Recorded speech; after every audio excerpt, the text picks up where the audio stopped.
Hello guys, it's a quick update. इस video में हम बात करने वाले हैं यूएस के स्टॉक मार्केट को लेकर, साथ ही में क्रिप्टो मार्केट को लेकर। सो यहाँ पर स्टॉक मार्केट के ऊपर बात करने से पहले अगर हम बिटकॉइन की बात करते हैं, तो अगर हम बिटकॉइन की प्रोडक्शन कॉस्ट को देखते हैं, जिस टाइम वीडियो में रिकॉर्ड कर रहा हूँ, बिटकॉइन का प्रोडक्शन कॉस्ट जो कि यहाँ पर बिटकॉइन के करंट प्राइस से नीचे चल रहा है। इसका क्या मतलब है कि अभी के टाइम पर बिटकॉइन को माइन करने का जितना कॉस्ट आ रहा है, उससे ज़्यादा बिटकॉइन का करंट प्राइस अभी ट्रेड कर रहा है। दैट मीन्स अभी के टाइम पर बिटकॉइन को माइन करना माइनर्स के लिए प्रॉफिटेबल है। और ये हम कब से देख रहे हैं? 25 अप्रैल का ये वो टाइम रहता है जिसके बाद से ऑरेंज लाइन यहाँ पर स्काई ब्लू लाइन के ऊपर ट्रेड कर रही है। दैट मीन्स ये वो टाइम था जिसके बाद से बिटकॉइन प्रोडक्शन कॉस्ट के ऊपर ट्रेड कर रहा है। अब यहाँ पर दोस्तों, इस चार्ट के ऊपर हम ज़्यादा टाइम नहीं लगाएंगे क्योंकि इस चार्ट के बारे में ऑलरेडी हम मल्टीपल वीडियोज़ में बात कर चुके हैं। लेकिन क्यों हम सभी के लिए इंपॉर्टेंट है? क्योंकि बिटकॉइन के फाइनल फेज़ में अगर आप देखते हैं तो 2017 के अंदर जब बिटकॉइन यहाँ पर प्रोडक्शन कॉस्ट के लेवल के ऊपर जाता है, तो हमें बिटकॉइन में फाइनल फेज़ देखने मिलता है। बिटकॉइन का करंट प्राइस प्रोडक्शन कॉस्ट के लेवल के ऊपर दो सिचुएशंस में आता है जब हमें बिटकॉइन हाविंग देखने मिलते हैं। यहाँ पर आप देख सकते हैं, जब बिटकॉइन के अंदर हमें हाविंग का इवेंट देखने मिलता है, उसके पहले बिटकॉइन यहाँ पर जो है प्रोडक्शन कॉस्ट के लेवल के ऊपर ट्रेड कर रहा होता है, क्योंकि उस टाइम पर माइनर्स की कोशिश रहती है कि हम हाविंग इवेंट होने से पहले जितना ज़्यादा हो सके बिटकॉइन को माइन करें। लेकिन जैसे यहाँ पर हाविंग का इवेंट होता है, उस टाइम पर पर्पल लाइन जो है या फिर स्काई ब्लू लाइन की अगर हम बात करते हैं, जो कि बिटकॉइन के करंट प्राइस से ऊपर चली जाती है। ऐसा इसलिए होता है क्योंकि बिटकॉइन के अंदर जो रिवॉर्ड मिल रहा है माइनर्स को, वो 50% से रिड्यूस हो जाता है। तो इस टाइम पर होता क्या है कि बिटकॉइन का करंट प्राइस प्रोडक्शन प्राइस से नीचे रहता है। बिटकॉइन को माइन करना माइनर्स के लिए महंगा रहता है, जहाँ पर हमें बिटकॉइन हाविंग के बाद कुछ महीने तक बिटकॉइन के अंदर कंसोलिडेशन देखने मिलता है, माइनर्स की तरफ से कैपिटुलेशन देखने मिलता है। अब यहाँ पर हाविंग के पहले जहाँ पर बिटकॉइन का करंट प्राइस प्रोडक्शन कॉस्ट के ऊपर रहता है, हाविंग के बाद दोस्तों ये 5 to 7 मंथ्स का टाइम रहता है, जिसके बाद जब बिटकॉइन का करंट प्राइस प्रोडक्शन कॉस्ट के ऊपर जाता है, ये वो फाइनल फेज रहता है। ये तो हम बात करें 2017 को लेकर, 2000 अगर हम 21 की बात करते हैं तो यहाँ पर देखा सकता है कि हाविंग से पहले जहाँ पर ऑरेंज लाइन पर्पल लाइन के ऊपर ट्रेड कर रहे होते हैं, लेकिन जैसे हाविंग इवेंट आता है, पर्पल लाइन स्पाइक करती है, प्रोडक्शन कॉस्ट का जो लेवल है यहाँ पर इंक्रीज़ होता है, माइनर्स यहाँ पर बिटकॉइन को आने वाले 6 to 7 मंथ तक कैपिटुलेट करते हैं। और अगर हम फाइनल फेज़ की बात कर रहे हैं तो यहाँ पर आप देखेंगे जिस टाइम पर बिटकॉइन का करंट प्राइस प्रोडक्शन प्राइस के ऊपर जाता है, प्रोडक्शन लेवल के ऊपर जाता है, ये बिटकॉइन के अंदर फाइनल वेव रहती है। और अगर हम करंट सिचुएशन में देखते हैं तो यहाँ पर हाविंग के टाइम पर प्रोडक्शन कॉस्ट इंक्रीज़ करता है, प्रोडक्शन लेवल जो है वो करंट प्राइस से ऊपर जाता है, माइनर्स यहाँ पर बिटकॉइन को कैपिटुलेट करना शुरू करते हैं लास्ट ईयर, जहाँ पर हमें ब्रेकआउट मिलता है नवंबर के अंदर। लेकिन यहाँ पर अगर हम फरवरी 2025 की बात देखते हैं, जहाँ पर मार्केट के अंदर बैक टू बैक फट के बाद बिटकॉइन का यहाँ पर प्राइस प्रोडक्शन प्राइस के नीचे आ जाता है, माइनर्स यहाँ पर एक बार फिर से बिटकॉइन को कैपिटुलेट करना शुरू करते हैं। लेकिन यहाँ पर अप्रैल के लास्ट वीक के बाद से बिटकॉइन यहाँ पर फिर से प्रोडक्शन लेवल के ऊपर आ चुका है। यहाँ पर ध्यान रखें दोस्तों, बिटकॉइन का फाइनल वेव। और साथ ही में अगर हम प्राइस एक्शन साइड से देखते हैं तो यहाँ पर बिटकॉइन के मंथली चार्ट पर हम क्या देख रहे हैं?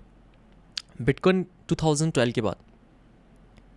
यहाँ पर प्रीवियस साइकिल के टॉप को ब्रेक करके रिटेस्ट करता है, देन हमें फाइनल लेग अप देखने मिलता है। इसी प्रकार से 2007 के अंदर ब्रेकआउट के बाद हमें रिटेस्ट देखने मिलता है and then final leg up. Similarly यहाँ पर 2020 में देखा सकता है, जब हम प्रीवियस साइकिल के टॉप को ब्रेक करते हैं, रिटेस्ट करते हैं, देन यहाँ पर हमें फाइनल लेग अप देखने मिलता है। और अभी के टाइम पर हम क्या देख रहे हैं कि प्रीवियस साइकिल का यहाँ पर रेजिस्टेंस को हम ब्रेक कर चुके थे 2024 दिसंबर के बाद, जहाँ पर अभी हाल ही के अंदर में जो करेक्शन देखने मिला था अप्रैल के फर्स्ट वीक के अंदर, जहाँ पर मार्केट ने अपने प्रीवियस साइकिल के रेजिस्टेंस को सपोर्ट कंफर्म किया। और अभी के टाइम पर हमें सपोर्ट से बाउंस देखने मिल रहा है बिटकॉइन के अंदर। साथ ही में दोस्तों, अगर हम यूएस के स्टॉक मार्केट की बात करें तो ये हमें क्लियर करता है बिटकॉइन के नेक्स्ट मूव को लेकर।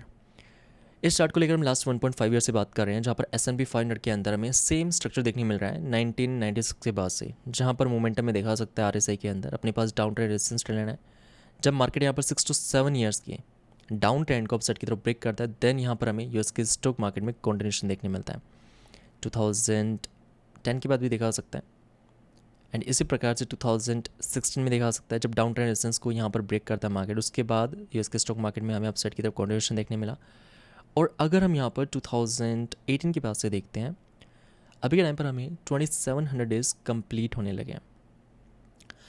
तो यहाँ पर देखा सकता है लास्ट 7 ईयर से मोमेंटम जो कि अपने रेजिस्टेंस ट्रेंड लाइन से हर बार रिजेक्ट कर रहा है। फर्स्ट टाइम में रिजेक्शन देखने मिला 2018 के अंदर, उसके बाद 2021 के अंदर,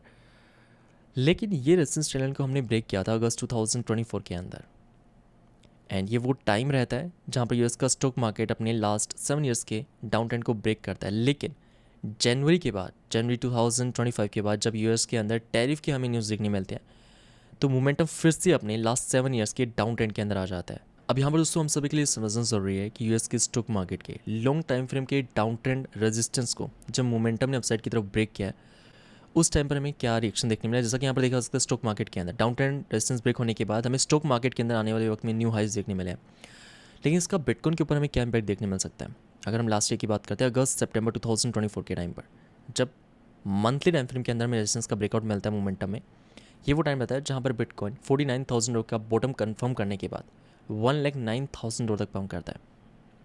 एक तरफ हमें यूएस के स्टॉक मार्केट के अंदर न्यू हाइज देखने मिलते हैं, दूसरी तरफ इसका इम्पैक्ट हमें बिटकॉइन पर भी देखने मिलता है। ये तो हम बात करें लास्ट ईयर को लेकर। अगर हम और पीछे जाते हैं,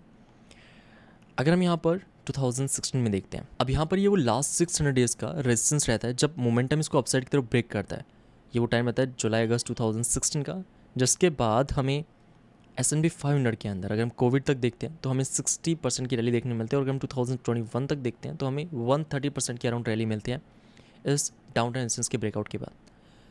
अब ये तो हम बात करें S&P 500 को लेकर, लेकिन इस टाइम पर हमें बिटकॉइन में क्या इम्पैक्ट देखने मिला? अगर हम यहाँ पर अगस्त 2016 के अराउंड देखते हैं, तो यहाँ पर बिटकॉइन के अंदर अगस्त 2016 का ये वो टाइम रहता है जहाँ पर बिटकॉइन ट्रेड कर रहा होता है 500 USDT के ऊपर। एंड इसके बाद हमें बिटकॉइन के अंदर अगस्त 2016 से नवंबर 2007 के बीच में बिटकॉइन में पैराबोलिक रन देखने मिलता है, जहाँ पर बिटकॉइन 500 से जाता है 20,000 US डॉलर के अराउंड। अब यहाँ पर ध्यान रखें कि यूएस के स्टॉक मार्केट का पॉजिटिव रहना ज़रूरी है क्रिप्टो मार्केट के लिए। अब यहाँ पर अगर हम एक बार फिर से करंट सिचुएशन में आते हैं, तो अभी तक हमने डाउन ट्रेंड रेजिस्टेंस को ब्रेक नहीं किया, लेकिन यहाँ पर इस बात का ध्यान रखें ये वो लास्ट 7 ईयर्स का रेजिस्टेंस है जहाँ पर यूएस का स्टॉक मार्केट अगर हम रिसेंट हाई से देखते हैं तो अपने 3% नीचे के लेवल पे ट्रेड कर रहा है। एंड एक बार फिर से रेजिस्टेंस के ब्रेकआउट का मतलब है कि यहाँ पर स्टॉक मार्केट के साथ साथ इसका इम्पैक्ट हमें बिटकॉइन पर भी देखने मिलेगा,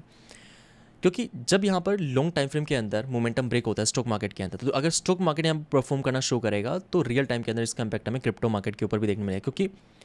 पहले ऐसा हुआ करता था कि क्रिप्टो मार्केट के ऊपर स्टॉक मार्केट वाले इन्वेस्टर्स इन्वेस्ट नहीं करते थे,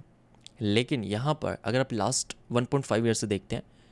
तो कई बार हमें ऐसी सिचुएशन देखने मिलती है जहाँ पर रियल टाइम के अंदर अगर स्टॉक मार्केट परफॉर्म कर रहा है तो बिटकॉइन पर इम्पैक्ट नहीं आता, लेकिन एक वक्त के बाद जब स्टॉक मार्केट कंसोलिडेट करना शुरू करता है पंप के बाद, तो उस टाइम पर बिटकॉइन स्टॉक मार्केट को चेज करना शुरू करता है। कई बार हमने ऐसा देखा है कि रियल टाइम के अंदर स्टॉक मार्केट को बिटकॉइन चेज करता है, बिकॉज यहाँ पर स्टॉक मार्केट वाले इन्वेस्टर्स क्रिप्टो मार्केट में भी इन्वेस्ट करते हैं। अगर हम बिटकॉइन के यहाँ पर डेली टाइम फ्रेम के अंदर देखते हैं तो अभी के टाइम पर बिटकॉइन स्टिल अपने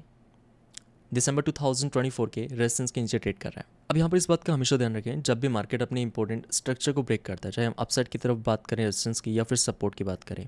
उस टाइम पर हमें अपसाइड डाउन साइड दोनों तरफ मार्केट के अंदर फेक आउट देखने मिलता है, जो कि अभी के टाइम पर हम लास्ट कुछ दिनों से मार्केट में विटनेस भी कर रहे हैं, जहाँ पर दोनों तरफ की पोजीशंस को लिक्विडेट किया जा रहा है मार्केट के मेजर मूव के पहले। यहाँ पर दोस्तों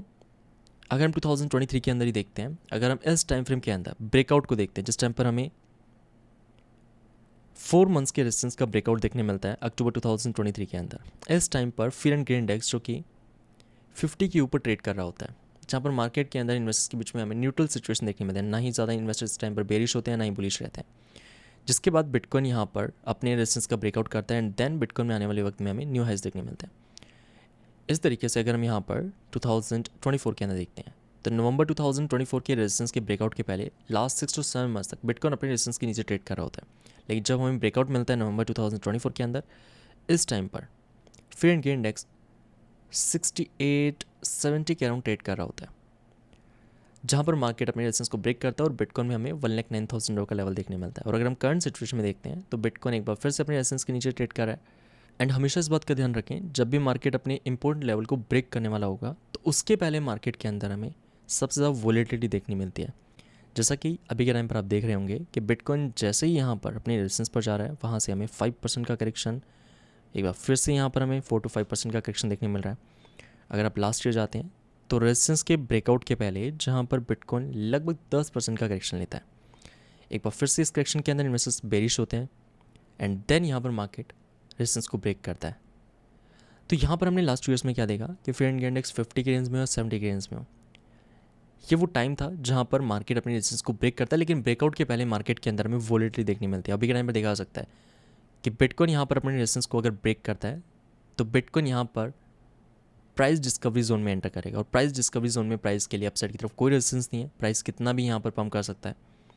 तो जब भी यहाँ पर आप प्राइस डिस्कवरी रेंज को देखते हैं, जैसा कि यहाँ पर हमने लास्ट ईयर देखा नवंबर के अंदर, जब बिटकॉइन प्राइस डिस्कवरी रेंज में आता है उसके बाद बिटकॉइन यहाँ पर कितने कम टाइम के अंदर एप्रिशिएट करता है, जहाँ पर हमें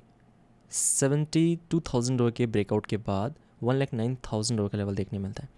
तो इसी प्रकार से अभी के टाइम पर हो सकता है कि हमें आज या कल के अंदर ब्रेकआउट नहीं मिले, कुछ टाइम के अंदर ब्रेकआउट नहीं मिले, यहाँ पर मार्केट दोनों साइड की पोजीशंस को लिक्विडेट करने की कोशिश करे, लेकिन एट द एंड हम सभी के लिए मैटर करता है कि इस रेजिस्टेंस का ब्रेकआउट होना इंपॉर्टेंट है मार्केट के लिए। और जहाँ तक बात है ऑल्ट कॉइन्स को लेकर, तो ऑल्ट कॉइन्स के लिए आपको टोटल क्रिप्टो मार्केट कैप के डाउन ट्रेंड रेजिस्टेंस के ऊपर नजर रखनी है। डाउन ट्रेंड रेजिस्टेंस एरिया भी यहाँ पर किसी भी टाइम ब्रेक हो सकता है, जिस भी टाइम पर टोटल क्रिप्टो मार्केट के अपनी रेजिस्टेंस का ब्रेकआउट करता है, ये ऑल्ट कॉइन्स के लिए इंपॉर्टेंट रहेगा। साथ ही में सेम टाइम पर आपको बिटकॉइन के अंदर भी ब्रेकआउट देखने मिल जाएगा, जिस टाइम पर टोटल क्रिप्टो मार्केट के अपने डाउन ट्रेंड रेजिस्टेंस का ब्रेकआउट करता है, सेम टाइम पर यहाँ पर हम कंफर्मेशन बिटकॉइन के अंदर भी देख सकते हैं। बाकी चार्ट्स के अपडेट हम आपसे टेलीग्राम चैनल के ऊपर शेयर करते रहेंगे। एंड क्यों यहाँ पर हम टोटल क्रिप्टो मार्केट कैप की बात करें, उसके ऊपर हम लास्ट वीक चैनल पे वीडियो भी कर चुके हैं। ऑल्ट कॉइन्स के लिए टोटल क्रिप्टो मार्केट कैप के अपने डाउन ट्रेंड रेजिस्टेंस को ब्रेक करना जरूरी है। लास्ट 2 ईयर्स के अंदर अभी तक हमें 2 बार ऑल्ट कॉइन मार्केट कैप के अंदर मेजर रन देखने मिला है। फर्स्ट टाइम हमें देखने मिला था जब टोटल क्रिप्टो मार्केट कैप 2023 के अंदर ब्रेकआउट करता है। सेकेंड रन हमें देखने मिला 2024 के अंदर जब टोटल क्रिप्टो मार्केट कैप ने डाउन ट्रेंड रेजिस्टेंस को ब्रेक करता है, और एक बार फिर से वही सिचुएशन हमें टोटल क्रिप्टो मार्केट कैप के अंदर देखने मिल रही है। अभी हम सभी को वेट करना है यहाँ पर रेजिस्टेंस के ब्रेकआउट का। बाकी दोस्तों आपका क्या ओपिनियन है कमेंट करके जरूर बताएं। एंड अगर आपको इस वीडियो से जरा सी भी इन्फॉर्मेशन मिली, लाइक करना मत भूलें। बाकी मैं मिलता हूँ फिर आपसे नेक्स्ट वीडियो में, तब तक के लिए जय हिंद, वंदे मातरम।